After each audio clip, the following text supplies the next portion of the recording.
Courdouroy! Courdouroy is a bear who once lived in the toy department of a big toy store.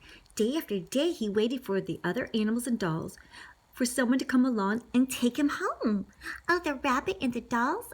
Oh, the store was always filled with shoppers buying all sorts of things, but no one ever wanted to take him home. Oh, the little doll got taken next to him, and the boy on the horse got taken, and the rabbit got taken, but he in his little overalls stood there waiting. And then one day, a little girl saw him, and she was like, "Look how cute he is in his green overalls. He's so cute, Mom." And then she said, "Oh, Mommy, look, this is the very bear I've always wanted." "Not today, dear," her mother sighed. And then it didn't look like that was going to happen. "Oh, gosh, I wish I could have that little bear," she said. Courdouroy watched as they walked away. He was sad, and he had some tears, and the girl was sad too. Courdouroy was just pulled on his little suspenders, and he didn't know that he lost a button. Tonight I'll go see if I can find it. Late that evening, when all the shoppers had gone and the doors were shut locked, Courdouroy climbed down from his shelf, making searching everywhere on the floor for his lost button. "Maybe I'll just go over here and see if my button is on the floor." No, it's not on the floor. Oh, his button, where is it? Oh. So he went up an escalator. He thought it was a moving mountain because, the floors move up. Oh, yeah. Sometimes when I step on the escalator, you got to be very careful. My mom says when you step on those things, it can grab your feet. But Courdouroy thought it was a big, giant mountain and is going further and further to the top of the mountain. And what could he see all the way to the top of there? He stepped up the escalator and reached the next floor, and before his eyes there's the most amazing sight. There was couches and furniture and a beautifully decorated home. Some fashion designer has taste. There was so many pretty things, like, oh, it looks like a palace. There's lamps and curtains and lampshades and candles and flowers. It's so pretty. He wandered through the furniture and go, "This must be a bed," and he climbed up on the bed. Oh, this was the nicest, softest bed in the whole wide world. Oh, that shelf I've been on all those years is just so hard. And then he saw something small and round. "Why, here's my button." So he pulled and he pulled and he pulled on one of the buttons on the bed, thinking it was his button, and he pulled it and pulled it. It was hard to get off, but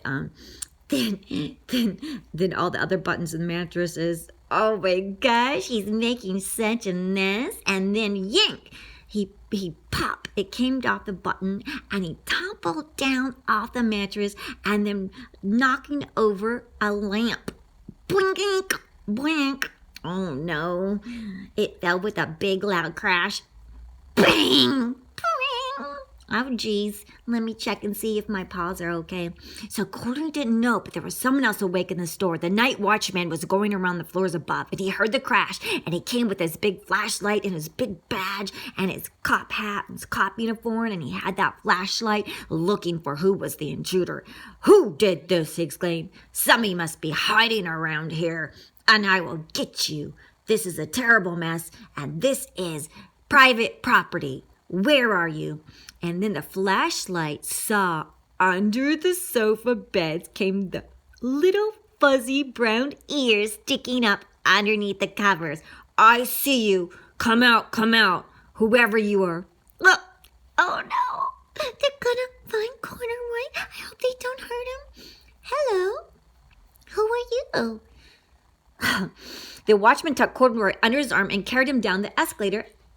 He took him, oh no! Oh, the white watchman security guard. And he set him on the shelf in the toy department with the other dolls and animals. Yep, he was back on his shelf without his button.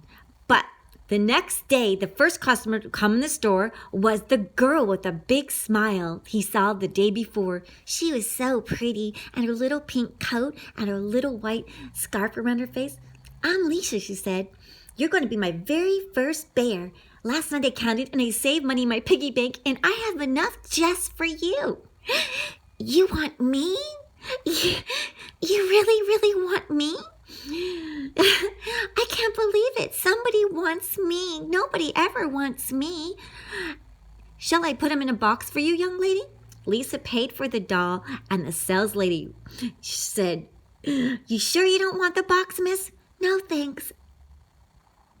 I'm going to bring him home just the way he is. And she ran all the way up the stairs. Couldn't wait to show off her new bear. She smiled so bright, and the bear was like, Oh, I got a human finally. Quarter blinked, and then she brought him home. He couldn't believe it. The cutest bed with the cutest comforter and pillows and curtains. This was the cutest kids' room I've ever seen, and the coziest bed in the whole wide world. My new human girl is so awesome.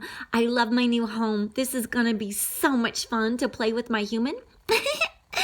Courdouroy, this is your new home. I hope you like it.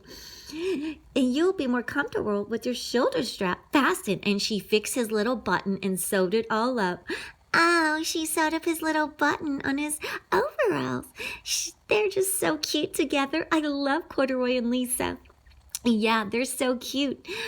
Oh, and Courdouroy, I'm going to sing you a little song, and I'm going to read you a book, and I know you're going to love it. Let's read something like Frozen or Jack the Bear and Golden Hair, and I'm going to give you a big hug. I love you. You're my new best friend. You're my new best friend. The end.